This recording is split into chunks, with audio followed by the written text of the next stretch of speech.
Having a niche is incredibly important, and today I want to tell you why.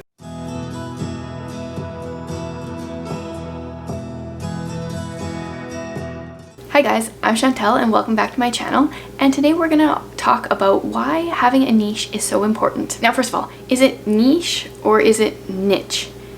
I know so many people like niche, but to me, niche sounds like something you gotta itch, and niche sounds so much more classy, and yeah, niche is what it is. Itch is just gross.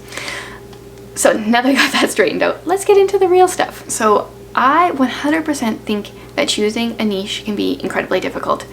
I like to have a lot of things going on. I have a lot of interests and I want to share them all. Currently, I'm running 3 different YouTube channels. I have a booktube channel, I have a homeschool channel, and I have this channel.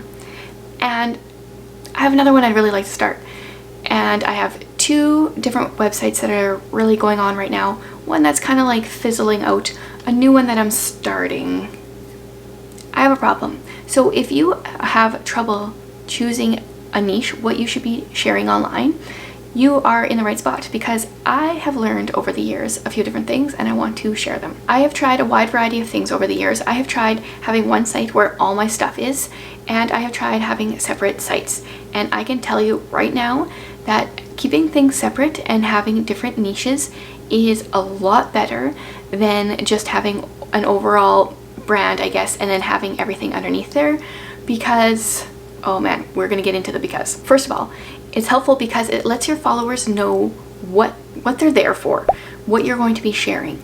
So for me, I started my booktube channel and then I decided, oh, I kind of want to share about a few other things here on this channel. So I shared a gardening video and I shared a gluten-free baking video, and those just kind of like fell flat.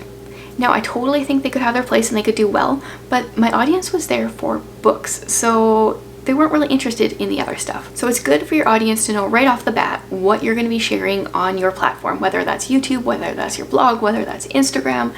They need to know what you're going to be sharing there. Now, let me just step back and say 1 second here. If you want to have a website, YouTube channel, Instagram, whatever, where you share all the things, that's fine. You can totally do that. But if you want to grow quickly and you want to build up your following and build up your income, then having a niche is very important. So on that note, having a niche can bring in more money. Not just because people know what you're talking about and they want to sign up for you because you have knowledge on that topic, but also I will actually include a screenshot because I have 2 different websites right now that are using the same ad network company, and you can see based on the screenshot I'm sharing here that I get more money from the one site. I get almost double the money on my homeschool site than I do on my generic site. It's easier for advertisers because they know, okay, you're going to be talking about this topic and we have something that your audience is going to love, so we want to pay to be on your channel. Whereas, or your blog or whatever. Whereas if, let's say, you're like a lifestyle blogger, then your topics are a lot more varied, and therefore advertisers have a harder time knowing specifically what your audience is going to be looking for, so they don't really know if their product is going to be right for your audience. So do you have to have separate sites for everything, or different YouTube channels or different Instagram accounts? No. But do you want to make money from it? Do you want it to grow quickly? And do you want to make the most money from it that you can?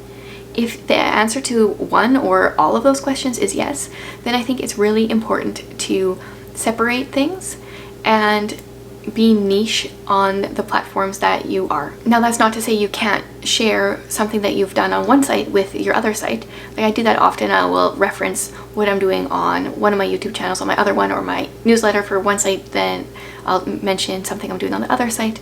You can do that, but it's good if the bulk of your information is on that one topic that you've chosen to talk about. If you have a couple different things that you want to be talking about and you don't know which one to pick, my biggest advice based on experience is to pick one that you like the most, that you talk about the most, that people ask you questions about the most. Do that for a while until you have a schedule and a rhythm in place and you feel comfortable with that and you feel like you can add something else in, and then you can add in another site or YouTube channel or whatever. Don't jump in and try to start like 5 at one time.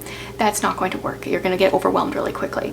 So start slowly, and once you feel comfortable, add in another one. Okay, this was a short little video. I hope it had information that helped you. If there's something you want to see in the future, let me know in the comments below, and thanks for watching, guys.